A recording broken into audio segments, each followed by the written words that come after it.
Hello everyone, this is Mrs. M. Pallavi from Dream Spoken English. So ఇవాళ మనం ఈ సెషన్లోని ఇంగ్లీష్లో చాలా మందికి డౌట్ ఉన్న టాపిక్, అలాగే చాలా ఇంపార్టెంట్ అయిన టాపిక్ టెన్సెస్ గురించి నేర్చుకోబోతున్నాం. ఓకే, సో ఈ టెన్సెస్ అనేది చాలా మంది అనుకుంటారు, and of course it's heart of the spoken English. I want to say it, not only English language, అన్ని లాంగ్వేజెస్ లో కూడా మనకి టెన్సెస్ అనేది ఉంటుంది. Tenses is nothing but it's all about the time. Okay, so మనం ఏదైతే action చేస్తామో, ఏదైతే పని చేస్తామో ఆ పని ఏ టైంలో జరిగింది అనేది క్లియర్ గా అవతల వాళ్ళకి అర్థమయ్యేటట్టు ఎక్స్ప్రెస్ చేయడమే ఈ టెన్సెస్ టాపిక్ ఉన్న మెయిన్ ఇంపార్టెన్స్ అన్నమాట. గజం కేవలం 4,500 రూపాయలతో 165 గజాల భూమి కేవలం 8 లక్షలు మాత్రమే. సో అది చాలా మంది ఏంటంటే స్ట్రక్చర్ అంటే sentence formation according to the tense చేస్తే సరిపోతుంది అనేది చాలా మందికి తెలుసున్న విషయం. ఓకే, బట్ కాకపోతే ఏంటి అంటే టెన్సెస్ అంటే only sentence formation, sentence structure సరిగ్గా ఉంటే సరిపోదు. సో ఇప్పుడు మనకి 12 డిఫరెంట్ టెన్సెస్ ఇంగ్లీష్ లాంగ్వేజ్ లో ఉన్నాయని అందరికీ తెలుసున్న విషయమే, కానీ 12 డిఫరెంట్ టెన్సెస్ లో కూడా 12 డిఫరెంట్ సెంటెన్స్ ఫార్మేషన్స్ ని తెలుసుకుంటే మనం పర్ఫెక్ట్ గా ఇంగ్లీష్ లో మాట్లాడతాం అనేది కంప్లీట్లీ ఇట్స్ నాట్ ట్రూ అన్నమాట. ఓకే, సో మనకేంటి అంటే according to the situation. Okay, so మనం ఇప్పుడు రెగ్యులర్ గా చేసే యాక్టివిటీస్ కానీ, లేదు జరిగిపోయిన విషయాలు కానీ, లేకపోతే జరగబోతున్న విషయాలు కానీ, ఓకే, డిఫరెంట్ ఆస్పెక్ట్స్ లో డిఫరెంట్ సిట్యువేషన్స్ లో మనం డిఫరెంట్ గా సెంటెన్స్ ఫామ్ అనేది చేయాల్సి ఉంటుంది. సో అది ఏ విధంగా చేయాలి సో అనేది ఫ్రమ్ స్క్రాచ్ మనం ఈ టెన్సెస్ టాపిక్ గురించి ఈ రోజు ఈ సెషన్ లో తెలుసుకోబోతున్నాం. Okay, let's start. Okay, so tenses అందరికీ తెలుసున్న దాని ప్రకారం మనకి టైం ఎన్ని టైమ్స్ ఉన్నాయండి? 3 times. One is present, okay, present, next past, future. Okay, so we have 3 different times in our situations. మనం జనరల్ గా చూసుకుంటే సిచ్యువేషన్స్ లో 3 డిఫరెంట్ టైమ్స్ లో మనం ప్రెసెంట్ లో ఏం జరిగింది, పాస్ట్ లో ఏం జరిగింది, ఫ్యూచర్ లో భవిష్యత్తులో ఏం జరగబోతుంది అని చెప్పుకునేవే ఎక్కువగా ఉంటాయి. సో ఈ 3 డిఫరెంట్ టైమింగ్స్ తో మనం 4 డిఫరెంట్ ఆస్పెక్ట్స్ తో ఎప్పుడైతే కంబైన్ చేస్తామో మనకి 12 డిఫరెంట్ టెన్సెస్ అనేవి ఫామ్ అవుతాయి అన్నమాట. Okay, let's check with that. So మనము జస్ట్ ఎర్లియర్ చెప్పుకున్నాం కదా, 4 డిఫరెంట్ ఆస్పెక్ట్స్ తో మనం 3 డిఫరెంట్ టైమ్స్ ని కంబైన్ చేసినప్పుడు మనకి 12 డిఫరెంట్ ఇంగ్లీష్ టెన్సెస్ అనేవి ఫామ్ అవుతాయి. ఓకే, సో అవి ఎట్లా ఫామ్ చేయాలనేది కూడా నేను చెప్తున్నాను చూడండి. Present time when it combines with simple aspect we get simple present tense. We get simple present tense. Okay, next when present time combines with continuous aspect we get present continuous tense. Okay, next same in the same way present when it combines with perfect we get present perfect tense. Okay, next in the same way present with perfect continuous, present perfect continuous. Okay, so in the same way we even form 4 tenses with past and future times also. Okay, so just have a look here. Simple past, past continuous,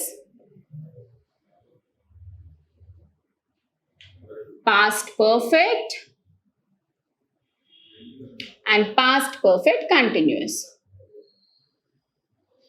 Okay, same with future. Simple future, future continuous, future perfect, future perfect continuous. So just count it once. 1 2 3 4 5 6 7 8 9 10 11 12. So totally we have 12 different tenses in English language. Now let us just have a look at the board to just know how to learn tenses first. Okay, so manam tenses ఈ 12 different, okay అండి, for example చూడండి 12 tenses ఉన్నాయి board మీద. నేను 12 different tenses కి 12 different sentence formation structures ఇచ్చేస్తాను. But structures ఇచ్చినంత మాత్రాన మీకు ఏ సిచ్యువేషన్ లో ఏ స్ట్రక్చర్ యూస్ చేయాలనేది ఎలా తెలుస్తుంది? తెలీదు. ఓకే, సో దీని వల్ల ఇదే మెయిన్ డ్రాబ్యాక్. టెన్సెస్ నేర్చుకోవడం అనే విధానం కూడా ఉంది. ఓకే, సో టెన్సెస్ ఏ విధంగా నేర్చుకోవాలి అనేది నేను ఫ్రమ్ స్క్రాచ్ నుంచి ఇప్పుడు ఎక్స్ప్లెయిన్ చేస్తాను. ఇప్పుడు ఈ వీడియోని కంటిన్యూగా చూడండి. సో ఇప్పుడు మనం టెన్సెస్ ని ఏ విధంగా స్టార్ట్ చేయాలి అంటే 12 టెన్సెస్ ని కూడా మనం ఒకే ఆర్డర్ లో నేర్చుకుంటాం. ఓకేనా? సో మన కమింగ్ అప్ వీడియోస్ లో కూడా ఏంటి అంటే ఒక్కొక్క టెన్స్ ఒక్కొక్క ఆర్డర్ లో ఉండదు, సేమ్ ఆర్డర్ లో నేర్చుకుంటాం. నేర్చుకునే విధానం అంతా ఒకటే 12 టెన్సెస్ కూడా.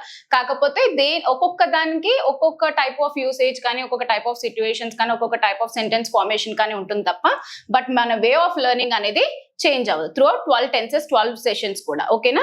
సో ఈ రోజు మనం ఫస్ట్ ఆఫ్ ఆల్ ఒక్కొక్క టెన్స్ ని ఏ విధంగా నేర్చుకోవాలి అనేది చూద్దాం. అంటే టెన్స్ టాపిక్ ని ఎలా నేర్చుకోవాలి అనేది ఇప్పుడు మనం చూద్దాం. ఓకేనా? So first of all tense లో మనం నేర్చుకోవాల్సిన ఇంపార్టెంట్ థింగ్స్ ఏంటి అంటే హౌ, ఎలా మీన్స్ ఏ విధంగా మనం టెన్సెస్ ని యూజ్ చేయాలి. ఓకేనా? సో అంటే ఈచ్ టెన్స్ కి చెప్పాను కదా ఆల్రెడీ ఒక్కొక్క సెంటెన్స్ ఫార్మేషన్ ఉంటుంది. సో ఆ సెంటెన్స్ ఫార్మేషన్ ని ఏ విధంగా సెంటెన్స్ ని మనం ఫార్మ్ చేయాలి, దాని యొక్క పర్టికులర్ స్ట్రక్చర్ ఏంటి అనే దగ్గర నుంచి మనం నేర్చుకోవాలి. ఓకేనా? సో దాంతో పాటుగా ఇంపార్టెంట్ గా మనం నేర్చుకోవాల్సింది, వెరీ వెరీ ఇంపార్టెంట్ గా నేర్చుకోవాల్సింది వెన్, ఎప్పుడు. ఓకే, ఎప్పుడు, ఎలా, ఇది మనకి చాలా ఇంపార్టెంట్ టెన్సెస్ లో. ఓకేనా? సో ఎప్పుడు ఆ పర్టిక్యులర్ సెంటెన్స్ ఫార్మేషన్ ని మనం యూజ్ చేసి ఇంగ్లీష్ లో మాట్లాడాలో తెలియకపోతే మనం ఎన్ని స్ట్రక్చర్స్ నేర్చుకున్నా సరే it's merely waste. Okay, so కాబట్టి మనం ఎప్పుడు ఆ పర్టిక్యులర్ సెంటెన్స్ స్ట్రక్చర్ ని యూజ్ చేయాలనేది మనం బాగా తెలుసుకోవాలి. అంటే ఈ రెండింటిని కలిపితే మనకి ఏమొస్తుంది? యూసేజ్. ఓకే, యూసేజ్ ఎలా యూజ్ చేయాలి, ఆ పర్టికులర్ టెన్స్ ని ఎలా, ఎప్పుడు, ఎందుకు యూజ్ చేయాలనేది తెలుసుకోవాలి. Next sentence structure or form, ఇది అందరికీ తెలుసునేది. కానీ ఇందులో కూడా మనం నేర్చుకోవాల్సినవి చాలా ఉన్నాయి. ఓన్లీ సెంటెన్స్ ఫార్మేషన్ అంటే నేను ఫర్ ఎగ్జాంపుల్ చెప్తున్నాను చూడండి, subject plus V1 plus object, ఇదే అందరూ చెప్తారు. కానీ నేను ఇన్ కేస్ నెగటివ్ లో ఏదైనా మాట్లాడాలి అంటే, లేకపోతే నేను చెయ్యను, నేను చేయలేదు, నేను చెయ్యబోను అని చెప్పాలి అంటే ఎలా తెలుస్తుంది? సో ఈచ్ మనకి డిఫరెంట్ టైప్స్ ఆఫ్ సెంటెన్సెస్ ఉన్నాయి. ఓకేనా? సో మనం పాజిటివ్ స్టేట్మెంట్ మేక్ చేస్తాం, నెగటివ్ స్టేట్మెంట్ మేక్ చేస్తాం, అండ్ అలాగే ఇదే సేమ్ సెంటెన్స్ ఫార్మేషన్ తో నేను ఎవరిని క్వశ్చన్ చేయలేనే. When it comes to interrogative mode of sentence అంటే ఎవరినైనా ప్రశ్నించాలి అనుకునేటప్పుడు ఇంగ్లీష్ లో మన యొక్క సెంటెన్స్ ఆర్డర్ అనేది అంటే వర్డ్ ఆర్డర్ అనేది సెంటెన్స్ లో చేంజ్ అయిపోతుంది. So I cannot say that I can help you అని నేను ఒక ఎక్స్ప్రెషన్ ఇస్తే సరిపోదు, కానీ దాని యొక్క సెంటెన్స్ ఫార్మేషన్ కూడా కరెక్ట్ గా ఉండాలి. కెన్ ఐ హెల్ప్ యూ, ఇక్కడ మీరు అబ్జర్వ్ చేస్తే ఐ కెన్ హెల్ప్ యూ అంటే అది ఒక స్టేట్మెంట్, నేను నీకు హెల్ప్ చేయగలను అని చెప్తున్నాను, నా ఎబిలిటీని నేను జస్ట్ ఎక్స్ప్రెస్ చేస్తున్నాను as an information. But when it comes to questioning others, okay, నేను నీకు హెల్ప్ చేయనా అని అడగాలంటే I should say can I help you. Okay, so ఇక్కడ మనకి వర్డ్ ఆర్డర్ అనేది కంప్లీట్ గా చేంజ్ అవుతుందండి. సో స్టేట్మెంట్ వేరు, ఇంట్రాగేటివ్ వేరు. ఇంట్రాగేటివ్ అంటే ఏమీ లేదు, క్వశ్చన్ నే మనం ఇంటరోగేటివ్ సెంటెన్స్ అని అంటాం. సో నేను డిఫరెంట్ టైప్స్ ఆఫ్ సెంటెన్సెస్ అలాగే డిఫరెంట్ క్లాసిఫికేషన్ ఆఫ్ సెంటెన్సెస్ మీద కూడా మనం కమింగ్ అప్ సెషన్స్ లో వీడియోస్ చేస్తాము. సో దాంట్లో మీరు క్లియర్ గా వింటే అసలు సెంటెన్సెస్ అంటే ఏంటి అనేది క్లియర్ గా ఒక ఐడియా అనేది వస్తుంది. Okay, so done. మనం మళ్ళీ టెన్సెస్ కి వచ్చేద్దాం. సో ఇక్కడ చూస్తే మీకు దీంతో పాటుగా మనం ఇంకా నేర్చుకోవాల్సి ఉన్నాయి కాబట్టి ఫస్ట్ మనం సెంటెన్స్ ఫార్మేషన్ నేర్చుకునేది ప్రతి టెన్స్ లో పాజిటివ్ స్టేట్మెంట్. ఓకే, సో నేను పాజిటివ్ గా ఏదైనా ఇన్ఫర్మేషన్, కేవలం ఇన్ఫర్మేషన్ లేదు ఒపీనియన్స్ ఎక్స్ప్రెస్ చేయాలంటేనో లేకపోతే ఒక ఫ్యాక్ట్ గురించి మాట్లాడాలంటేనో, సో ఇట్లాంటి ఏమైనా ఇన్ఫర్మేషన్ నేను ఎక్స్ప్రెస్ చేయాలి పాజిటివ్ మోడ్ లో అనుకుంటే నేను పాజిటివ్ స్టేట్మెంట్ సెంటెన్స్ స్ట్రక్చర్ ని యూజ్ చేయాల్సి ఉంటుంది. నెక్స్ట్ నెగటివ్ స్టేట్మెంట్, సేమ్ ఏదైనా నెగటివ్ గా చెప్పాలి అంటే negative statement structure. Next interrogative sentence. ఈ ఇంటరోగేటివ్ సెంటెన్స్ లో కూడా మనకి 2 డిఫరెంట్ సెంటెన్స్ ఫార్మేషన్స్ ఉంటాయండి. ఒకటి ఎస్ ఆర్ నో క్వశ్చన్, అంటే దీని యొక్క ఆన్సర్ అనేది మనకి ఎస్ ఆర్ ఐదర్ నో అనే దీంట్లో ఉంటుంది. For example if I ask you with whom did you go to party yesterday అని అడిగితే ఇక్కడ నేను ఇన్ఫర్మేషన్ అడుగుతున్నాను, నువ్వు ఎవరితో నిన్న పార్టీకి వెళ్ళావు అనే ఇన్ఫర్మేషన్ అడుగుతున్నాను. సో ఇట్లా ఎప్పుడైనా సరే మనం ఇన్ఫర్మేషన్ ని అడిగేటప్పుడు మనం డిఫరెంట్ టైప్స్ ఆఫ్ ఇన్ఫర్మేషన్స్ ఉంటాయి. అంటే లైక్ ఫర్ ఎగ్జాంపుల్ ఎప్పుడు అంటే మీన్స్ వెన్ అని, ఎక్కడ వేర్ అని, సో ఇట్లా లొకేషన్ కి కానీ ఒక టైం కి కానీ ఒక ఇన్ఫర్మేషన్ వాట్ అని ఏంటని కానీ, సో ఇట్లా different types of WH words అనేవి ఉంటాయి. సో ఈ WH వర్డ్స్ గురించి ఆల్రెడీ ఇంటరోగేటివ్ సెంటెన్స్ వీడియోలో మనం చేస్తాం. సో అందులో మీకు క్లియర్ గా ఎక్స్ప్లెయిన్ చేస్తాను అసలు WH వర్డ్స్ అంటే ఏంటి అనేది. సో ఈ WH వర్డ్స్ అనేవి మనకి ఒక్కొక్కసారి ఒక్కొక్క సిచ్యువేషన్ లో ఒక్కొక్క ఇన్ఫర్మేషన్ అడగడానికి యూజ్ అయ్యే వర్డ్స్ అన్నమాట. సో ఆ WH వర్డ్స్ యూజ్ చేసి మనం ఇన్ఫర్మేషన్ ని అకార్డింగ్ టు ద టెన్స్ అడిగేటప్పుడు దాని యొక్క వర్డ్ ఆర్డర్ కూడా చేంజ్ అవుతుంది. సో ఆ వర్డ్ ఆర్డర్ మనకి ఈ WH word question sentence structure or form అనేది. Okay, so this is all about how we need to learn tenses. So ఇక్కడ వరకు మనం టెన్సెస్ లో యూసేజ్ అంటే ఏంటి అని తెలుసుకున్నాం. ఓకే, సో ఏ సిచ్యువేషన్ లో ఎలాంటి సెంటెన్స్ ఫార్మేషన్ అనేది చేయాలి అని. ఓకే, సో ఇప్పుడు సెంటెన్స్ ఫార్మేషన్ అంటే ఏంటి, సెంటెన్స్ ఫార్మేషన్ ఎన్ని రకాలుగా ఉంటుంది, అంటే ఎన్ని విధాలుగా మనం సెంటెన్సెస్ ని ఫార్మ్ చేయాల్సి ఉంటుందో తెలుసుకుందాం. సో దాంట్లో సెంటెన్స్ స్ట్రక్చర్ ఆర్ ఫార్మ్ అనేది ఒకటి ఉంటుంది, ప్రతి టెన్స్ లో ఉంటుంది. Okay, so according to the tense ఒక్కొక్క టెన్స్ కి ఒక్కొక్క సెంటెన్స్ ఫార్మేషన్ ఉంటుంది. బట్ సెంటెన్సెస్ లో కూడా మనం అన్ని సెంటెన్సెస్ ఒకేలాగా ఉండవు. అంటే ఇప్పుడు మనం ఫర్ ఎగ్జాంపుల్ చూడండి, నేను వెళ్తున్నానండి అని చెప్పాలంటే వెళ్తున్నానండి అనే చెప్తాం. నేను వెళ్ళట్లేదు, మీరు వెళ్తున్నారా, నేను వెళ్ళలేదు. సో ఇలా ఈ విధంగా మనకి పాజిటివ్ స్టేట్మెంట్ అని నెగటివ్ స్టేట్మెంట్ అని క్వశ్చన్ చేసే విధానం అనేది మారుతూ ఉంటుంది. ఓకే, సో ప్రతి టెన్స్ లోని ఇదే ఆర్డర్. ఓకే, సో ప్రతి టెన్స్ లో మనం నేర్చుకునేది ఏంటంటే ప్రతి టెన్స్ లో కూడా మనం ఫస్ట్ పాజిటివ్ సెంటెన్స్ ని ఏ విధంగా ఫామ్ చేయాలి అనేది నేర్చుకుంటాం. అంటే నేను వెళ్తున్నాను, నేను వెళ్తాను, నేను రేపు వెళ్తాను, ఓకే, నేను తిన్నాను, నెక్స్ట్ పాప స్కూల్ కి వెళ్ళింది, నేను మార్కెట్ కి వెళ్తున్నాను. సో ఈ విధంగా ఏదైనా సరే చేసే పని పాజిటివ్ దే అయితే మనం పాజిటివ్ సెంటెన్స్ స్ట్రక్చర్ ని యూజ్ చేసి ఆ పర్టికులర్ కి టైం కి తగ్గ సెంటెన్స్ ఫార్మేషన్ అనేది యూజ్ చేసి ఇంగ్లీష్ లో ఎక్స్ప్రెస్ చేస్తాం. సో అదే మనకి first positive statement. Okay, next negative statement. For example, నేను వెళ్ళలేదు, నేను రేపు వెళ్ళట్లేదు, ఓకే, నేను వెళ్ళలేదు, మార్కెట్ కి వెళ్ళట్లేదు, పాప స్కూల్ కి వెళ్ళట్లేదు, తనకు ఒంట్లో బాగాలేదు. సో ఏదైనా సరే నెగిటివ్ గా చెప్పాలి అనుకుంటే మనం ఈ నెగిటివ్ సెంటెన్స్ ఫార్మేషన్ అనేది యూజ్ చేసి చెప్పాల్సి ఉంటుంది. నెక్స్ట్ అలాగే third one interrogative sentence.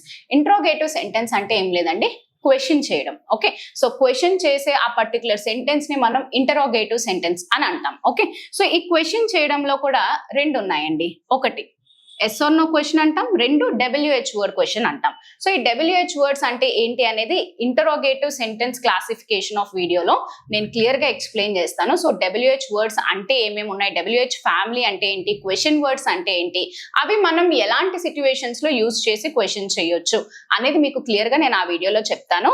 But as of now మీకు చిన్న ఎక్స్ప్లెనేషన్ ఇవ్వాలి అంటే ఎస్ ఆర్ నో క్వశ్చన్ అంటే ఏమీ లేదండి, ఏదైనా దానికి తగ్గ ఆన్సర్ అనేది ఐదర్ ఎస్ లేదా నో అనే దీంట్లో ఉంటుంది. అంటే ఆ పర్టికులర్ క్వశ్చన్ నే మనం ఎస్ ఆర్ నో క్వశ్చన్ అని అంటాం. For example, did you go to party yesterday, did you go to party yesterday, నిన్న నువ్వు పార్టీకి వెళ్ళావా. సో ఇక్కడ మనం ఆన్సర్ ఏం చెప్తామండి, నేను నువ్వు పార్టీకి వెళ్ళావా అని అడిగితే మీరు ఆన్సర్ ఏం చెప్తారు, అయితే వెళ్ళామని చెప్తాం, లేకపోతే వెళ్ళలేదని చెప్తాం. సో దాన్నే ఎస్ ఆర్ నో క్వశ్చన్ అని అంటాం. సో దానికి ఆన్సర్ ఏ విధంగా ఉంటుందండి, ఎస్ అనుకోండి పాజిటివ్ సెంటెన్స్ స్ట్రక్చర్ యూస్ చేసి చెప్తాం, అదే నో అనుకోండి నెగటివ్ సెంటెన్స్ స్ట్రక్చర్ యూస్ చేసి చెప్తాం. అదే ఎస్ ఆర్ నో క్వశ్చన్ అనమాట. Okay, next WH word question. So ఈ WH వర్డ్స్ అనేవి దేనికి యూజ్ చేస్తాము అంటే జనరల్ గా ఏదైనా ఇన్ఫర్మేషన్ అడగడానికి. ఓకే, సో ఇక్కడ ఎస్ ఆర్ నో క్వశ్చన్ లో ఇన్ఫర్మేషన్ ఏం చెప్పం కదండి, అయితే వెళ్ళామనో వెళ్ళలేదనో, తిన్నామనో తినలేదనో, పడుకున్నామనో పడుకోలేదనో, సో ఇట్లాంటివి చెప్తూ ఉంటాం. బట్ WH వర్డ్స్ అనేది ఎప్పుడైనా సరే ఇన్ఫర్మేషన్ అడగడానికి యూజ్ చేస్తాం. For example, where did you go yesterday, నేను వెళ్ళలేదు, వెళ్ళాను అని చెప్పడానికి లేదు. ఈ క్వశ్చన్ కి ఆన్సర్ ఏ విధంగా వస్తుందండి, నేను నిన్న పార్టీకి వెళ్ళాను, నేను నిన్న మార్కెట్ కి వెళ్ళాను, నిన్న మేము సినిమాకి వెళ్ళాము, నిన్న మేము మూవీకి వెళ్ళాము, నిన్న నేను ఆడిషన్ కి వెళ్ళాను. సో ఇట్లా ఏదైనా సరే, నిన్న నేను స్కూల్ కి వెళ్ళాను, లేకపోతే నేను ఒక పని మీద వెళ్ళాను. సో ఏదైనా సరే where did you go yesterday means I need to give some information as the answer for this question. Okay, so అట్లా ఏంటి అంటే ఈ WH వర్డ్స్ ని మనం ఇన్ఫర్మేషన్ అడగడానికి యూజ్ చేస్తాం, ఇన్ఫో అడగడానికి యూజ్ చేస్తాం. ఓకే, సో ఇక్కడ ఎస్ ఆర్ నో అనేది రాదు. సో ఇక్కడ మీరు అబ్జర్వ్ చేస్తే did you go to party yesterday అన్న దాంట్లోని వర్డ్ ఆర్డర్ చేంజ్ అవుతుంది, where did you go yesterday అని అడగడంలోని వర్డ్ ఆర్డర్ చేంజ్ అవుతుంది. అలాగే స్టేట్మెంట్ చెప్పేటప్పుడు అంటే ఇన్ఫర్మేషన్ ఇచ్చినప్పుడు పాజిటివ్ అయితే పాజిటివ్ స్ట్రక్చర్ మారుతుంది, నెగిటివ్ అయితే నెగిటివ్ స్ట్రక్చర్ కూడా మారుతుంది. కాబట్టి వీటిలన్నిటినీ ఒకే సెంటెన్స్ ఫార్మేషన్ తో అయితే ఎక్స్ప్రెస్ చేయలేము. కాబట్టి మనం ప్రతి టెన్స్ లో కూడా టైం కి తగ్గట్టుగా, సిచ్యువేషన్ కి తగ్గట్టుగా పాజిటివ్ అయితే పాజిటివ్, నెగిటివ్ అయితే నెగిటివ్, ఇంట్రోగేటివ్ అయితే ఇంట్రోగేటివ్ లో ఏ విధంగా సెంటెన్సెస్ ఫార్మ్ చేస్తాము అనేది మన కమింగ్ అప్ వీడియోస్ లో నేర్చుకుంటాం. సో ఈ వీడియోకి టెన్సెస్ ఏ విధంగా యూజ్ చేయాలి, ఏ విధంగా నేర్చుకోవాలి, ఓకేనా? అండ్ అలాగే మనకి ఇంగ్లీష్ లాంగ్వేజ్ లో ఉన్న 12 డిఫరెంట్ టెన్సెస్ ని ఏ విధంగా ఫామ్ చేయాలి, అలాగే అవి ఏంటేంటి అనేవి క్లియర్ గా తెలుసుకున్నాం కదా. సో ఈ పర్టికులర్ వీడియోకి, ఈ పర్టికులర్ సెషన్ కి సంబంధించి ఎలాంటి డౌట్స్ ఉన్నా మీరు కమెంట్స్ రూపంలో తెలియజేయచ్చు. మేము డెఫినెట్ గా వాటిని క్లారిఫై చేస్తాము. అండ్ కమింగ్ అప్ వీడియోలో మనం ఫస్ట్ టెన్స్ ని నేర్చుకుంటాం. Thank you so much.